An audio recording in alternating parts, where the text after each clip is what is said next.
But as promised, joining us from Las Vegas is Rob Bradford of the Baseball Isn't Boring podcast and WEEI.com. He's brought to you by McFarland Energy, the heating, cooling, and bioheat delivery pros that Eastern Mass and all of Cape Cod depend on.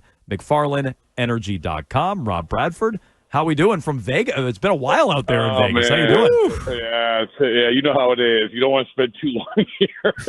But it was nice of the Vegas Sphere to put up McFarland all over themselves. So that was a great thing to see. Yeah, that was excellent. The power of McFarland. But, yeah, Vegas, baby. Yay, Vegas. What's the scuttlebutt? What's the scuttlebutt going on out there? What's the hot topic? The scuttlebutt, as I was telling Billy Lanny, like, I am the worst gambler of all time. I've made 2 bets. And they may have been the most horrific bets of all time. So anyway, that's the big scuttlebutt. Yeah, sports bets. They did a thing where you bet, and if you lose, you get the money back, so you can bet again. So that's exactly what they did. Yeah, right. But yeah. I don't know what they call it. A no all sweat. The kids. All right. Well, let me rephrase the question. What's the baseball scuttlebutt? I thought, it's a GM meetings, man. It's a GM meetings. No. I think that what Breslow said, before we get to my gambling exploits, what Breslow said in our first get-together with him in his luxurious suite overlooking the Vegas Strip, that I think that was pretty telling. I mean, honestly, that was Dombrowski-esque almost, where we said we're going to get we want to get a middle-of-the-order bat, and we want to get a guy who can play Robin to Garrett Crochet's Batman. Like, that was not exactly how he had been operating. Sure, in the trade deadline last year, he did a little bit of that, saying we want to get a guy who can pitch in the postseason. But this was, especially with a pitcher, it was, we're not concerning ourselves with the 3, the 4, the 5, the 6, the 7, 8, 9, 10. No, we need the guy who we know, no doubt about it, is going to be an ace on a lot of teams. So I thought that was something. Okay, so it's Dombrowski-esque is an interesting way to put it. I like Breslow. That's a little bold, even for my taste. Why should we believe him, though, Rob? And I know you said last year at the trade deadline he was saying some similar things. They did not close on that. Why should we believe him? I like what he's saying, and I want to believe it. Why should we actually believe it? Well, you're right. I mean, when I say Dombrowski-esque, I'm talking about the words. I'm not talking about the action. He has to prove that. But I think the reason why you might believe them is because we go back to the last offseason, and that's what they did, right? I mean, you have to give them a ton of credit for the offseason that they had last year. You did get uncomfortable with the Crochet deal. You did find a way to sign Bregman. You did have, you got all these other guys who had really, really good years. So he does get the benefit of the doubt. He doesn't get the benefit of the doubt for the trade deadline. It was the exact opposite. You're right. Because if you look at that, we said our sole purpose, our sole goal at the trade deadline was to get a number 2 starter, and they didn't do it. So he doesn't get the benefit of the doubt. That absolutely, that's why we all gave him such bad grades even before we saw how disastrous Dustin May was. So, but I do think that you look back at last offseason, at least they showed, all right, we understand that we aren't going to just tread water. We understand that we are just going to do what Chaim Bloom did a couple of off seasons, get the Kenley Jansens and the Masa Yoshidas or whatever. No, like, we're going to play in the deep end of the pool, and now we're going to find out if you really want to get uncomfortable, because if you're going to get those guys that he's talking about, like, again, you're going to have to do Crochet all over again, and you're probably going to have to spend a lot more money than you did last year for a guy like Pete Alonso in getting Bregman back. Well, so as you talk about like Crochet and doing a Crochet deal again, that, a lot of people talk about Joe Ryan since all the way back to the last deadline. That would be a trade. But there are a couple of high-end pitchers that are free agents. Would they be willing to go that route, like a Dylan Cease or a Framber Valdez? Yeah, I think so. But I think that number one, it's they're a little bit older. I don't think they want to go that route, to be perfectly honest with you. They didn't mind doing it with Max Fried last year, but I like Dylan Cease. I like, Valdez has, obviously, as long as you're not a catcher, don't mind fastballs through your chest pads, like he's still good. I mean, but I do think that my guess is that they're going to explore the trade route with this. Now, the Joe Ryan thing's interesting because you talk about scuttlebutt here. in Vegas. And one of the things is there's a lot of people who aren't convinced that they're going to trade Joe Ryan. There are some people who think that Minnesota is trying to desperately make a case to ownership, say, hey, listen, this at least hang on to this guy a little bit longer. Same thing with Pablo Lopez there. So that's going to be interesting to see if they actually free him up. But, I think that there is also a drop-off from Joe Ryan to some of the guys you mentioned, not only because of age, but because of performance. Okay, well, let's stick with the trade market then. Keefe asked about some free agents. Let's say Joe Ryan doesn't move or the Red Sox don't get Joe Ryan. He would fit the bill as a guy who could come in right after Garrett Crochet, pitch in a playoff series. He would be a 2, not a 3 through 10. Who are some other names on the trade market who fit that bill where if the Red Sox have to pivot off Joe Ryan, they could pivot to? Yeah, well, they made a run after Alcantara with Miami last year. So that's one of them. And although Miami's sort of like making a move now, right? They were better than people thought they were. Maybe they don't jump the gun too much in terms of trading him. And the other guy is Mackenzie Gore. Mackenzie Gore is going to be a free agent after 2028. He's a Boris guy, so that's going to be tricky in terms of getting him an extension. But you do have him for a couple years. And he showed last year he at least has the potential to be the top of the rotation guy. So I think that's the guy a lot of people are going to focus on. And also, obviously, Paul Taboni from the Red Sox just went to run the Nationals. So maybe there's a connection there. But I think those two guys are probably the top of the list. All right, what do you think is the most likely outcome for Jarren Duran? And if it is a trade, is it something like it's part of a big, big deal, or is it just one where you're kind of getting prospects back? I think that if you go – well, I think to answer your first question, the consensus is that of the outfielders that they would trade, that probably he would be the biggest favorite to be dealt. And I know that a lot of people here, like saying that teams need outfielders, and we've heard Kansas City, we've heard a lot of different teams who could use a Jarren Duran. We know San Diego's infatuation with him. So, there is a market to trade an outfielder. But I think that when you're talking about trading to go back to the starting pitcher, if you're trading for one of those guys, if you cannot keep dipping into your top-end prospects and use one of these guys, use one of these major league guys to help with that deal, then you do it. And I think that's where sort of Duran comes in. It wasn't going to be the case at the trade deadline last July, but it might be the case this time around. But I do think that ultimately one of these guys are going to get traded. I think that everyone understands that because I think that they know that they have to balance some things off. This is why when they were asked about, hey, you got a middle of the order bat, you're going to want lefty or righty, they're going to be like, well, we'll take either, but kind of, righty. And that's why the Schwarber thing, I don't really buy too much as I love Kyle Schwarber. Still, they're going to burn Philadelphia to the ground if they let him go there. And also, to be honest with you, because of the player he is, Alonso probably is a better fit. So I agree with you on that. I'd love Kyle Schwarber, but I think Alonso's a better fit for that reason. He's Rob Bradford. You can check him out on Twitter at Bradfo. Baseball isn't boring. WEEI.com as well. Sticking with Duran for a moment. John Morosi had the report yesterday. You just referenced it. The Royals are evaluating the trade market for outfielders. Angels and Red Sox are among the possible trade partners. A lot of people connecting the dots to Duran going to KC. Who could the Red Sox be looking at from the Royals if that were a fit for Duran? Well, there's not, in terms of the Royals, there's not a logical, no doubt about it, pitcher that you're going to say, go get that guy. They have good pitchers, but not the type of pitchers that you're looking at.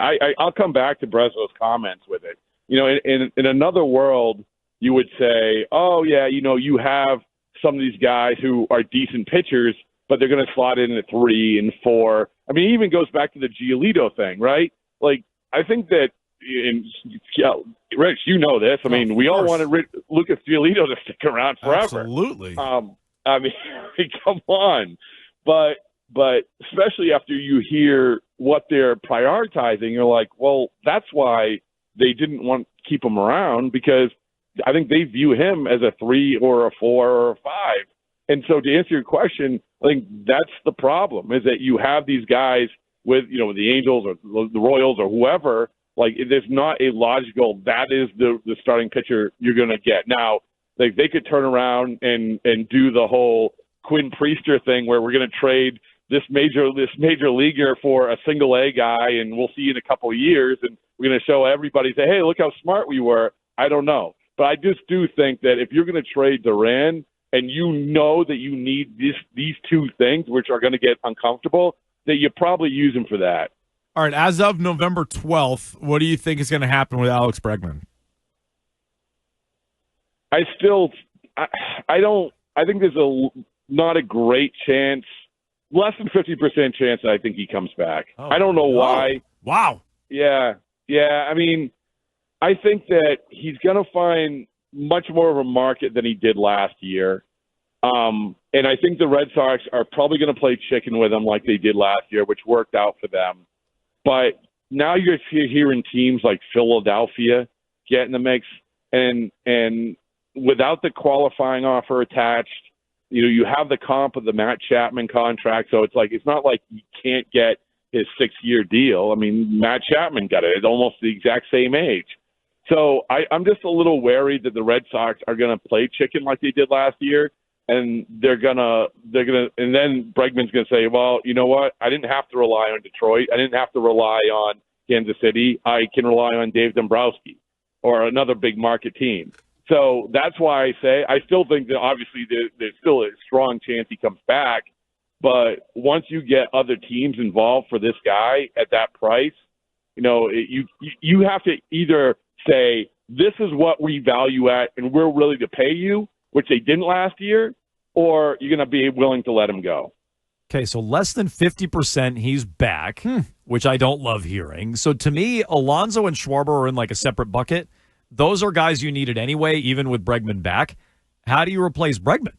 If he signs elsewhere, and you said less than 50%, that doesn't mean he won't return. But if he did, yeah, I mean, can I put that at like 49%? Sure. Like honestly, It's still less than 50. Bradford. Yeah, less than 50. We're going to stick with that. But who replaces Bregman then? How do they do that? Well, that remains to be seen. The obvious answer is Meyer, putting Meyer over at third base.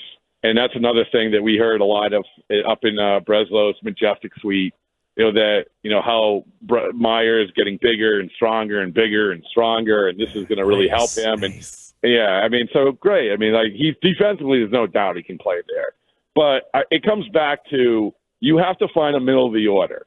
And, Alex Bregman is a really, really good player, and he's a middle of the order hitter. But he couldn't just be there on his own. When they get to the end of the season last year, they had 0 people who were hitting home runs.